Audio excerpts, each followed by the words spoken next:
Yes, welcome along to Premier League Today. Great to have Lee Dixon alongside me in the studio again. Great to have you with us as well. And don't forget, you can get in touch with us on the show. Anything you might want to say, any questions you might have for myself or Lee, get in touch with us on Twitter using the hashtag #PLToday.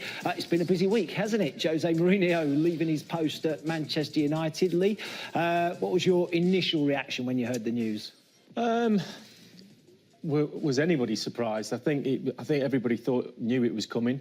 It was just a matter of a timing issue, and I think he's paid the price for lack of leadership from the top of the club in the beginning, a lack of leadership from himself, a fractured dressing room, team spirit seems to be all over the place, a style of play that I still to this day, you know, we're halfway through the season and I still don't know how United play.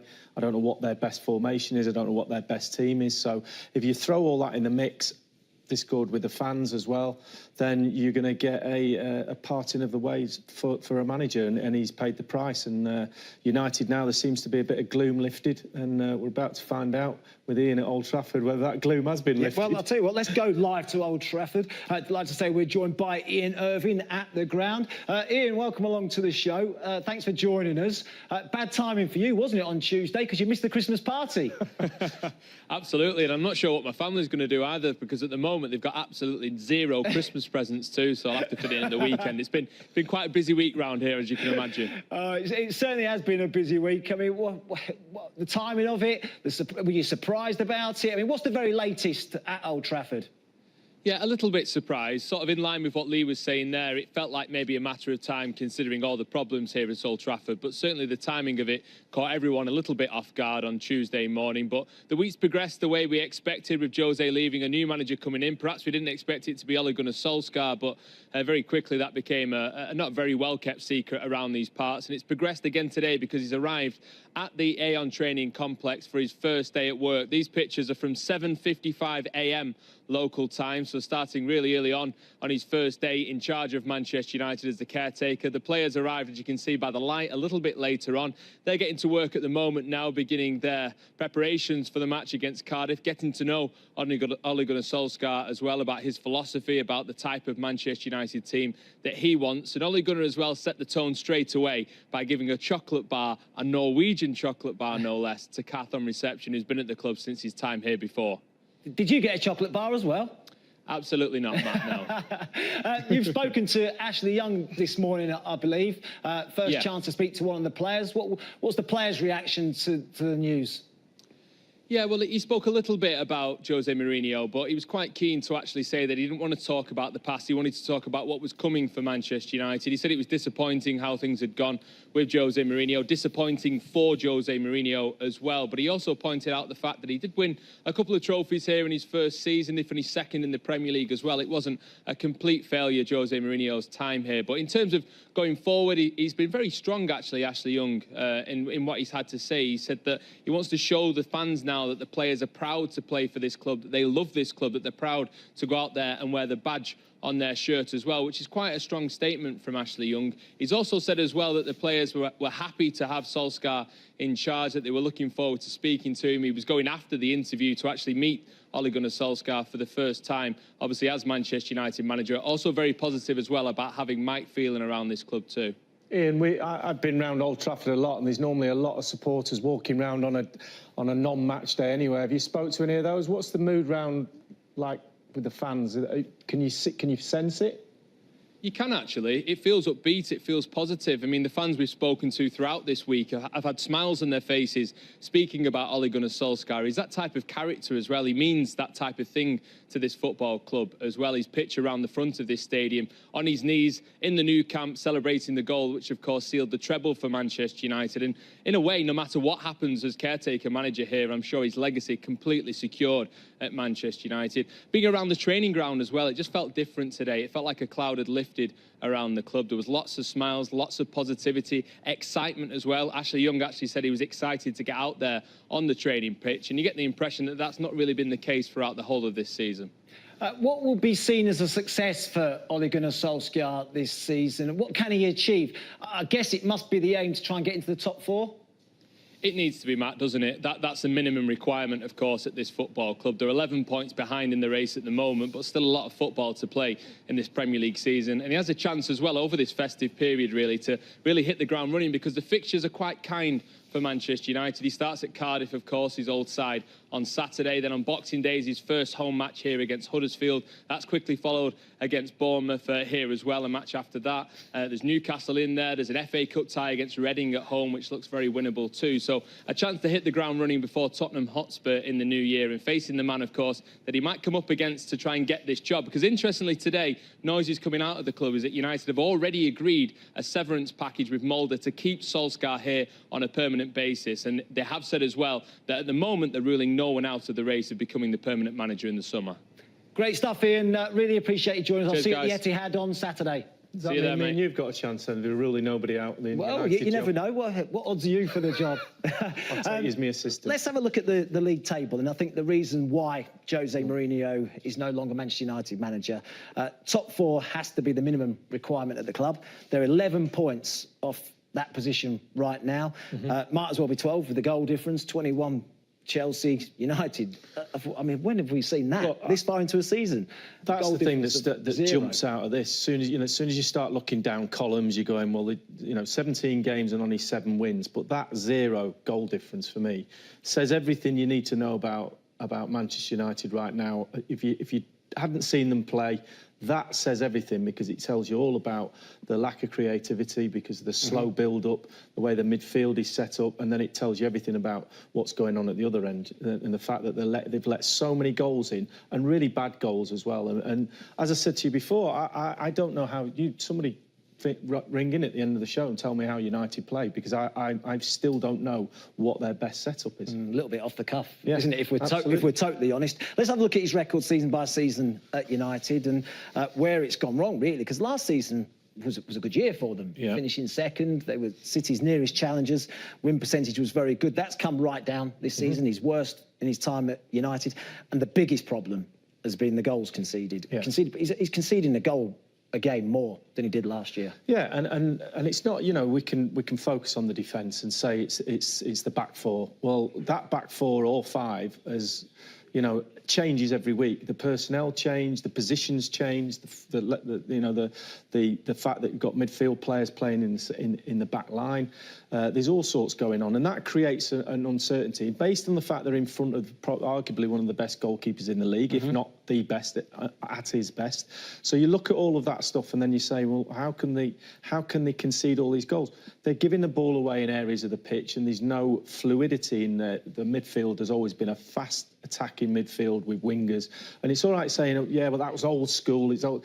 The fact that they don't play with any pace. Yeah. And then they get hit on the break, and then they drop people behind the ball and don't engage. He's had a lot of injury problems at the back as well, and he's tried different formations, absolutely. different personnel. Yeah. He hasn't quite known his best lineup at the back, has he? No, but I still think that he could have sorted that out a lot better than he has done. And the fact that he's thrown Herrera in at centre back, and that was a go at the owners to say, do you know what, I've got to play a midfield player in there. He's done that with Matic, McTominay. They've all played there. That's wrong for me. Yeah, I mean, there's getting beaten, there's manner of defeat as well, and we've picked out some of the goals that they've conceded in certain games. I mean, the Brighton performance was one of their worst this season. I think the one thing that stands out again is every one of these goals, you can kind of go, you can pinpoint defenders. This is getting exposed. It's a bad tackle from Smalling, all this, but that was from a breakaway, and all of a sudden the centre back's got a one-on-one. That can't be happening. That player's trying to play offside, one dropping off, Smalling dropping off, the other one pushing up. So this one, just a lack of concentration in the back line. Ashley Young caught out again because he was pulling his socks up as the ball was just about to be played in. So all of that stuff. And if you're in the back line, Matt, you'll know you played a lot at the back. We talked about it before. You can't make a mistake at the back like that, because they're into your goalkeeper then. So it's the most concentrate position beyond a goalkeeper you can play, a full-back and centre-back. You can switch off in midfield. You can switch off up top. At the back, you have to be eyes on totally 90 minutes in every game. The final straw for United came at Anfield, and it was an insipid performance, wasn't it, against Liverpool? Didn't really turn up. Well, The thing about this, and you talk about losing possession and not being at the game and concentration, this was just outwitted as far as tactically, and also the fact that they vacated the midfield like they did was it was hugely embarrassing. I'm going to take it back. I mean, because so often Eric Bailly had to come out of his position in the back three into a midfield position because they were so easily bypassed in midfield. Well, and that's because these two, when they went ahead. They went into like that's Herrera and Matic. Matic and Herrera used to go.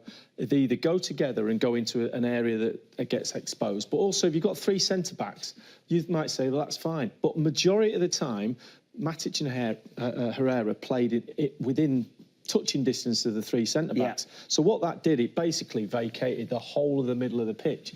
And Liverpool are so good at coming off and just playing in those little holes and turning. They had so much space in midfield. It was almost like they'd said, right, we're playing with five at the back, and you've never done it before. Just go and give it your best. So many jobs for Ole Gunnar Solskjaer to do on the training ground, and so little time as well to try and implement it. But as I say, Bailly got dragged out. That's exactly what happens. Gives away a free kick. Just when this gets over to, I mean, it's good play. This is good play initially. Good play. But this now. So let's just pause it there. Yeah, let's just go. I want to just take that back a little bit because we're going to. This bit here, when you look where Salah is on the left-hand side, and we pick him up here and just watch how many United shirts get goal side. You might say that's really good, but then he plays in this position now, and if you look at this, we've got all these back, and just look at Salah. Salah's nowhere near being picked up, and he's just gonna run in there. And you might say, well, we're still goal side. Well, just wait and see what happens on the other side of the pitch. It is quite frightening just to say 3 against 1. That in itself is criminal, really, isn't it? Absolutely. And one of them that it's just hold it there. So you know, if you've got 3 centre backs and you're coming on as a defending midfield player too far back, and I'm behind you, I'm going, Matt, go on, go away, just go into there. Salah's there. Go and pick him up. And it's as easy as that. And it's not a little push. It's just a little push with your mouth. You just say, push on into midfield. Do your job. We can do this. This is our job. But what they do is they get fearful. They get men behind the ball. United get a lot of men behind the ball, and they don't do anything when they get behind the ball. They don't press the ball. Actually, just looking at it, this is Lindelof. Yeah. This is Herrera. Yeah. In a back three, isn't already it? Switched. Already switched, haven't they? And actually, no one gets tight to Salah, who was Golden Boot winner and Player of the Year. Yeah. And that, you know, that... They get away with it. They get away with it, don't they? And this was a problem for them. Lukaku not holding the ball. There's no let-out. You know, they had 8 men at the back at times, United, and no let-out ball. And then again, thrown into midfield. And then the position that they take up. Well, this is one pass. I'm just going to pause it now. That's one pass that Liverpool have made, and they are on the edge of United's box. And if you just take that back and you just see where the ball comes from and how we're talking about getting men back again, watch how many blue shirts get towards the start of the box. And watch where Herrera goes as well. This is Herrera, isn't it? Yeah. And just look at him. But by the time he's turned round and let his man go and engage the ball, it's too late. There's a free man here. There's a free man here. They can switch it out here. And all it needed from the centre-back is just to go to the ball earlier. Yeah. Just go to the ball, and we can hold a line then. In some ways, I think Jose will look at this and say, well, do you know what? I was being quite brave here. 1, 2, I'm playing 3 in forward positions. I'm saying, go on, then, we'll defend that, and then when we get the chance, we'll go and attack. Liverpool are saying, well, we don't care. We'll deal with that because we've got 4 men in position. But what it does, it's this space here, isn't it? Yeah. All of this space here. United just don't get anyone in that space. And when you look at where most of their players are, they're in that line. They're in that line, and there's too many dropping onto. They're saying, "Come on to us, come on to us," inviting the pressure. Because Liverpool are so good at that 3 of playing little 1-2s, that line doesn't fear them. Are we going to see this from Ole Gunnar Solskjaer, where they go to a Liverpool or a Man City and say, "We'll get everyone behind the ball, we'll soak up pressure, we'll try and counter attack"?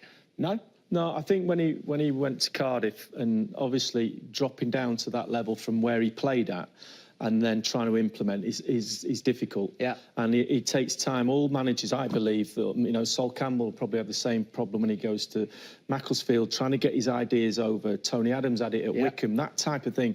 When he went to Cardiff, I think that was a problem for him. Now he's coming back into this United setup. He knows the quality they've got. So I don't think he'll fall back into a style that he goes, I'm protecting stuff. I think he'll remember all the stuff that happened before. He'll look at the squad and go, why are we doing that when we've got this? Let them worry about us. Yeah, and that midfield, I think the midfield is his biggest problem.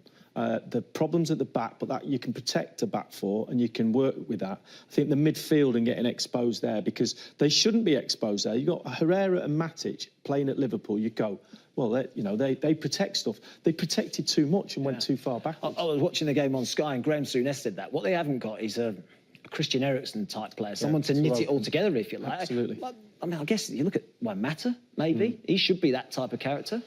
Yeah, he should be, but I don't think he was ever a favourite of Mourinho. Certainly wasn't. Well, he sold him at Chelsea. Certainly wasn't at Chelsea, and I think he was in and out and playing on that side. I think, as you said, this area of the pitch here is really key to United being able to, because they've got pace up front. They have pace. They've got nobody to knock the balls into Rashford and Martial and Lingard. They don't have that player. It's too big a gap between the defence and front.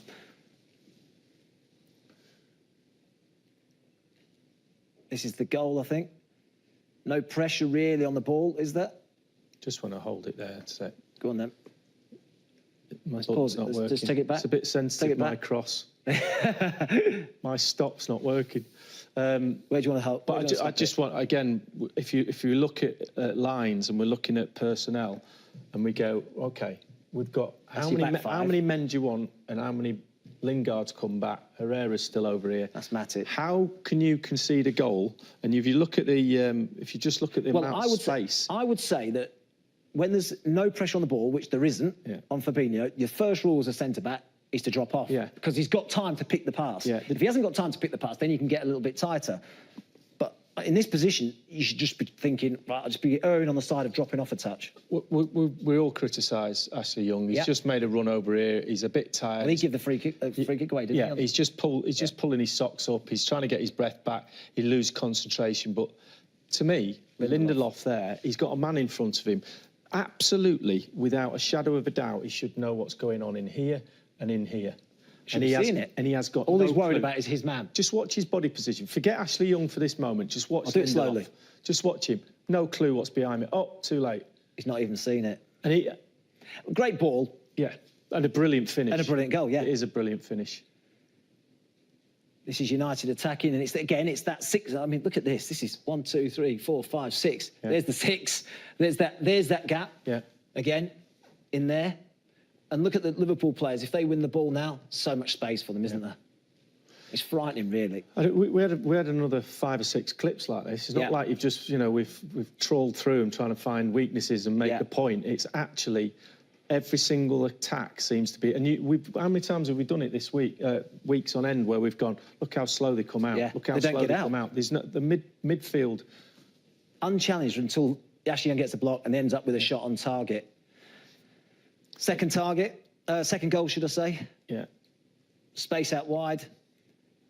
Again, you're thinking there's enough bodies really behind the ball for this not to happen. But that is United through and through. Blue shirts or red shirts isn't enough. Look how many men around the ball now. I'm going to stop it there. I'm going to say, yes, United have got lots of bodies back, but I'm also going to say 1, 2, 3, 4, 5 Liverpool players now within 22 yards of the goal, unmarked. So people will say, oh, it's a bit unlucky, it was a deflection, a ricochet, and United have got a bit unlucky. I'm going to say they're not unlucky because there's 5 players there waiting for this ball to come out. Do you know what that is? And I think we talked about it earlier about playing off the cuff.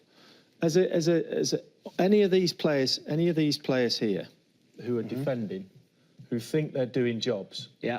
What are they doing? They're not doing jobs. If you're a midfield player and you're running back into the box and you see a cross and you literally go, have I got a man? Who have I got? Not one of them. They've all got dragged to the ball because they all think the danger's Salah. I think that's Salah in there. They all go, Salah.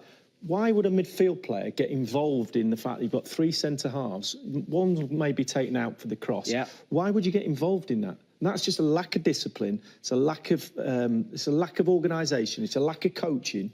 It's a lack of everything. You are blaming the manager, not just the players. No, but I'm blaming everybody. And managers, coaches, players. You've got to have accountability as a player. If you're a holding midfield player, you don't get dragged right into the 6-yard box. You go, who's on the edge of the box? Yeah. That's where the danger is. Cover all crosses. They've covered one cross near post. Well, and it does eventually fall to Shaqiri, and a deflection finds its way into the back of the net. And this is the last goal as well. Again, Lukaku's movement's not good. Possession given away. Liverpool played well. We shouldn't take it away from them. This actually could have been a lot worse for United, couldn't it? Yeah, oh no, it could have been. Manchester United have got out of Anfield. They could have quite easily got thumped.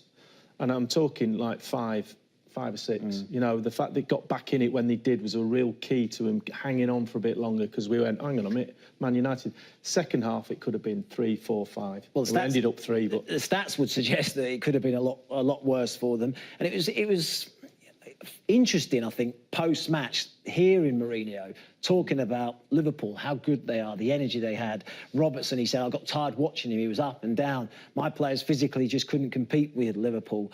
I mean, the stats suggest that it could have been a lot worse for United. No, I did the commentary of the game, and when it was 1-0 with 25 minutes gone, I wrote down on my pad, and Graham Lasso was next to me, I wrote down on the pad and I said, this could be 6. I really believed at that moment there was a pivotal moment in that first half where it could have gone really bad for United.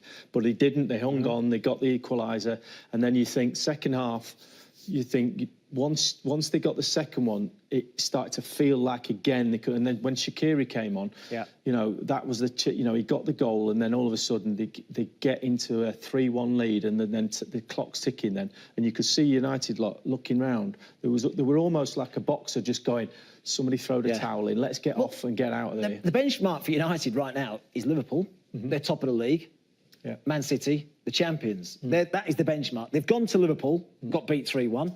They went to Man City and got beat 3-1, and didn't in both games really lay a glove on the opposition. No, and that's got to be the benchmark for United. That's who they've got to look at and say, that's who we've got to catch. Yeah, and if you look again, the problem is not the amount of red shirts that get back, because they get players. But look how many shirts are getting back now. There's enough bodies in the box to deal with it. There's 4, 5, 6 just about to get back, but it's not about that. It's engaging. It's about engagement, and I don't care how good a side is. If you put them under pressure, it makes I'm not saying you're going to stop Man City. It makes their job that much easier. They literally had a field day this game. They scored the 44 passes or whatever it was. This is the Gundogan goal. 44 passes. 44 passes. This goal. They didn't even get anywhere near any other. That was the closest anyone got, and it was De Gea. Yeah. At the end of the move. So the stats weren't quite as bad against City as they were about United. What about Mourinho's signings? How many successes has Mourinho had in the transfer market? Well, here they are for all to see. Let's have a look. I'll tell you what, let's have a look. Total spend. He spent over 350. So people will say he's had enough money to spend to build a team, hasn't he? 353 million pounds. We've done some ratings between us. Yeah. 3 or 4 of us. We had a few arguments. 3 or 4 of us. We tried to average it out. There was a few arguments. We tried to get an average number between the 4 of us. And this is what we've come up with. So Paul Pogba, he was the biggest spend, nearly £90 million. We've rated him a 5. Yeah, and we did that based on the disappointment of such a talented player to not really make much of an impact, although there's fits and starts of that. I based it on, and this is purely me. I rated him slightly higher. Yeah, you did, you did, and I'll tell you why I didn't. Yeah, his attitude, his turning his attitude on and off like a tap. He's falling out with people. His lack of leadership. His also the fact that the expectation levels around him, you have to take that on your shoulders, being a 90 million quid player. So that's part of it, and he's let that price tag down. It's not his fault his price tags is, but once he signs and he takes responsibility on, the fact that he's been given the armband and then it was taken off him tells you everything you need to know. Whether you blame Mourinho for that or not, tells you everything you need to know about him as a player. So ultimately, he's been below average, and below average for me is a 5 out of 10. OK, well, if we're led to believe the headlines, high fives for Jose's sacking, Pogba's joy in training after the special one gets the axe. He led the celebrations, apparently, in the United dressing room. He should lose another point for putting, He's going to for putting himself up for being smug on Twitter. Because, you know, do you know what? The bloke's lost his job, whether you like him or not. He'll be sad this morning, and there's got to be an amount of respect. Well, apparently Michael Carrick did pull him up on it. Good.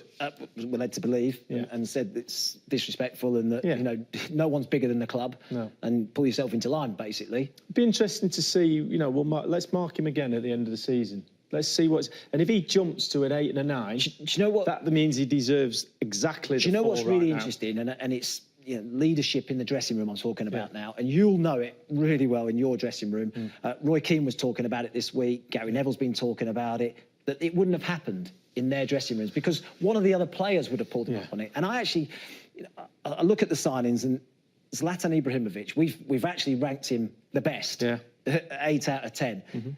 He would have pulled him into line, I think, because he was Jose's man. He was a leader. He was a character. I think he led the dressing room. Yeah, absolutely. And I'm not sure that Paul Pogba would have got away with that if Zlatan was still in the dressing room. Absolutely no chance. You know, there wouldn't have been. And that tells you everything you need to know about Jose Mourinho's dressing room. And again, whether you blame him or he's part to blame, the manager's in charge of that dressing room, and he has to manipulate it with the players that will create the atmosphere he wants. And if that isn't right, then you get him out. And the fact that it's Paul Pogba, he's basically he's not accountable for his actions on the pitch and off the pitch in the dressing room. So when you get a player as powerful and as big as him, he runs riot in that dressing room. Look, he's not the only one we rated.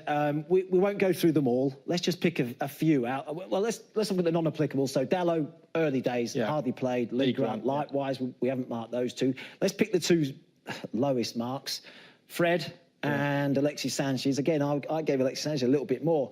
Fred has been a big disappointment. Why didn't we just put York in a column down there? Mine might have been slightly higher. I'm a bit nicer. You have to want to tell everybody what yours are when it's I'm a bit nicer than you, that's why. I'm a bit nicer than you.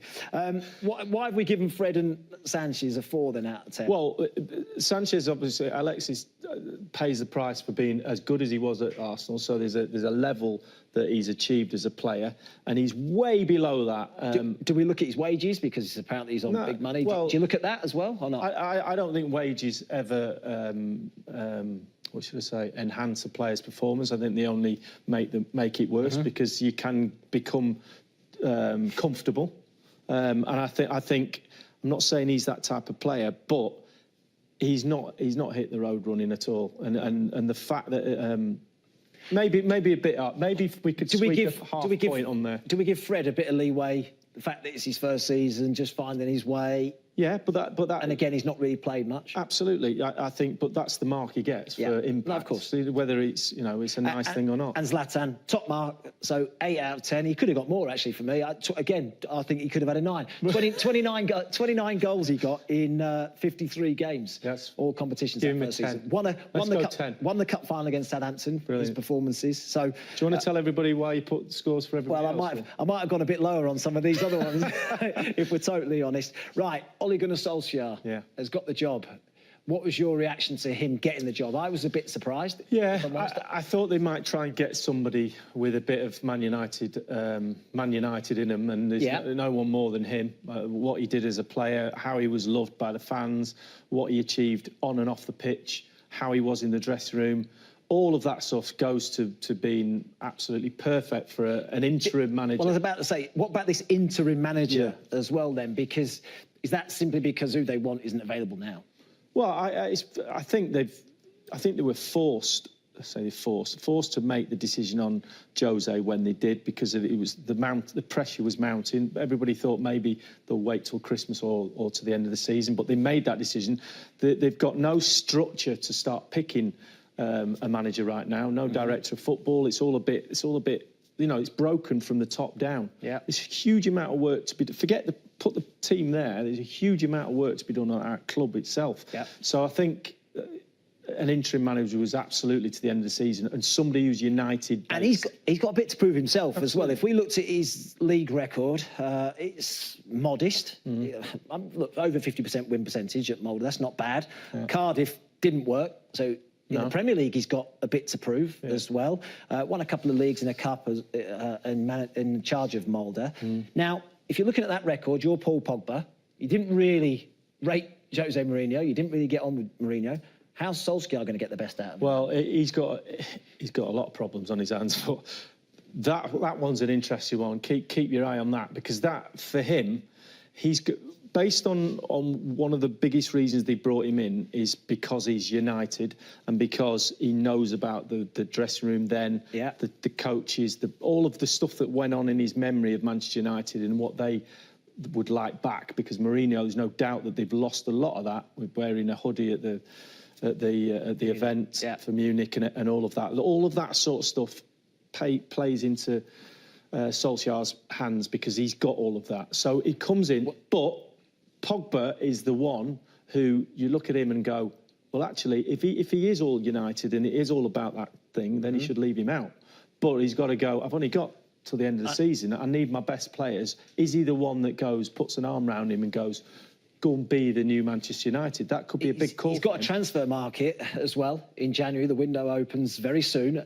By all accounts, if we have a look at the headlines, United's caretaker will have £50 million to spend next month in the pursuit of a top four player. £50 million isn't going to get him a lot, is it? Well, it gets you Fred, doesn't it? Well, as we said before. Or Pochettino. Well, they might have to wait for Pochettino. I'm just throwing it out there. Yeah, they might have to wait. You, as an Arsenal man, you're quite happy to say that, aren't you? Suggest it, yeah. Yeah, it'd be funny, wouldn't it? But £50 million, not a lot, is it, in terms of trying to get into that top four?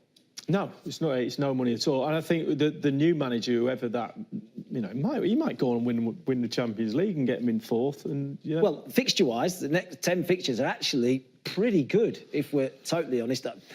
I mean, by the quirk of luck, it's Cardiff away, where he managed previously. That's his first game. But Cardiff, Huddersfield, Bournemouth, Newcastle, Brighton, Burnley, Leicester. You're thinking all winnable. Tottenham away, difficult game. Reading at home in the Cup. We'll take that out in terms of the league. But actually, all of a sudden, you look at that, that's a good run of fixtures. It's funny, because if Jose is still being in charge and we were doing this programme saying, oh, look at United's fixtures, we'd be going, oh, Newcastle away could be tricky.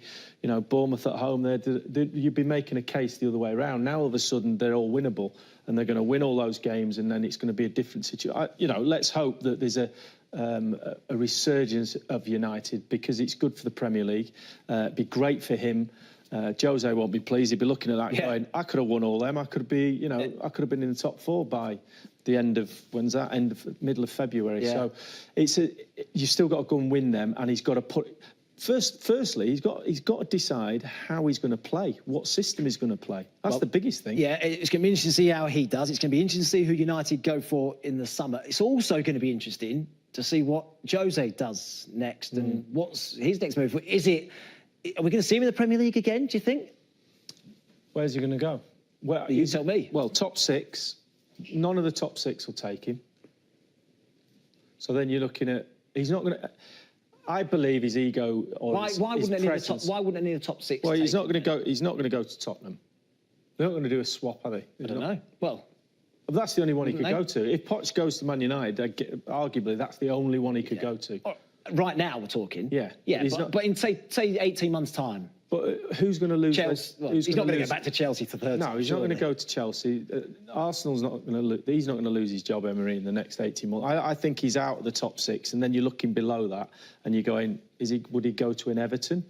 I honestly don't. I think he's done. What if there's a takeover at I don't know, Newcastle or West Ham, and they had hundreds of millions, a billion to spend, and no? Do you know what? I think this could be the last one for him because of the way it's all happened at the biggest club, arguably, in Europe, if not the world, based on their fan base, etc. And he's failed. He'll want to bounce back. He loves the game. He wants to get back in it. But I think he's certainly done here for the next 2 or 3 years. And then where's he going to go back to again? So I think he'll have to go abroad again.